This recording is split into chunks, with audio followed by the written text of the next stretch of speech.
এই নারী অনেক কষ্টে কয়েকটা ছোট মাছ ধরেছিল, কিন্তু খাওয়ার বদলে সে মাছগুলো পিষে সরাসরি সমুদ্রে ছুড়ে দিল। মাছের গন্ধ চারদিকে ছড়িয়ে গেল। লিসা তখন সমুদ্রের তীরে দাঁড়িয়েছিল। তার হাতে ছিল এক নোংরালো কাঠি, যেন কারো অপেক্ষায়। বেশি সময় লাগলো না, এক হাঙর সোজা তার পায়ের কাছে চলে এলো। লিসা সুযোগ বুঝে সেই কাঠির ভালে দিয়ে হাঙরের ওপর আঘাত করলো। সবাই ভেবেছিল এবার লিসা বড় সড়ো খাবার পেয়ে যাবে, কিন্তু না, সে হাঙরটাকে উঁচুতে ঝুলিয়ে দিল আর নিজে বালিতে গর্ত খুঁড়ে তাতে লুকিয়ে গেল। লিসার চোখ তখনও হাঙরের ওপর আটকে ছিল। সে ক্ষুধার্ত ছিল, কিন্তু ক্ষুধার থেকেও বড় ছিল ভয়ের অনুভূতি। এই দ্বীপে কিছু আছে যা সাধারণ নয়। লিসা ভেবেছিল হাঙরকে টোপ বানিয়ে পরীক্ষা করা যাক, কিন্তু হঠাৎ ঘুম ভেঙে সে দেখলো হাঙর উধাও, মানে বিপদ সত্যিই আছে। পরের দিন সে তার সঙ্গীদের লাশ কবর দিল। তারপর যা সামান্য জিনিস ছিল তা দিয়ে একটা ছোট ভেলা বানানোর চেষ্টা করলো, কিন্তু শুধু একটা লাইফ জ্যাকেট আর সুটকেস নিয়ে সমুদ্র পার হওয়া সহজ ছিল না। না ভারসাম্য হচ্ছিল, না ভেসে থাকার আশা। লিসাকে সেই পরিকল্পনা ছেড়ে দিতে হলো। সন্ধ্যা ঘনিয়ে আসছিল, তখন লিসাকে নিজেকে বাঁচাতে হবে। সে একটি ফাঁপা গাছের কাণ্ড পেল এবং তাতে ঢুকে গেল, কিন্তু কিসে নিরাপদ?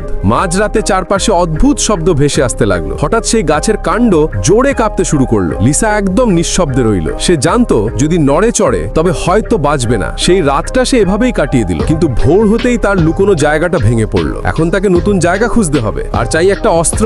তখনই সে দূরে সমুদ্রে একটা দেহ ভেসে থাকতে দেখলো। সেই সাথী যাকে সে নিজ হাতে কবর দিয়েছিল, কিন্তু এখন তার নিচের অংশটাই নেই, যেন কাটা দাগ স্পষ্ট। লিসা বুঝলো এর পেছনে সেই দানবী আছে। আবারও সে একই কৌশল নিল। দেহটাকে উঁচুতে ঝুলিয়ে রাখলো আর নিজে বালিতে লুকালো। রাত নামতেই সেই দানব আবার এলো আর দেহের বাকি অংশও খেয়ে নিল। এবার লিসা দুটো জিনিস বুঝতে পারলো। প্রথমত, দানব কেবল রাতেই আসে। দ্বিতীয়ত, সে সমুদ্রে থাকে এবং বালিতে উঠতে পারে না। তাই লিসা ঠিক করলো প্রতিদিন সূর্য ডোবার আগে ফাঁদ তৈরি করবে। ফাঁদ বানিয়ে শেষ হলে লিসা কিছুটা স্বস্তি পেল, কিন্তু সে এক জিনিস ভাবেনি, দানব শুধু পানিতে দ্রুত নয়, তার ঘ্রাণ শক্তিও ভীষণ তীক্ষ্ণ। আর সেই রাতেই সে পাগলের মতো সোজা লিসার দিকে এগোতে শুরু করলো।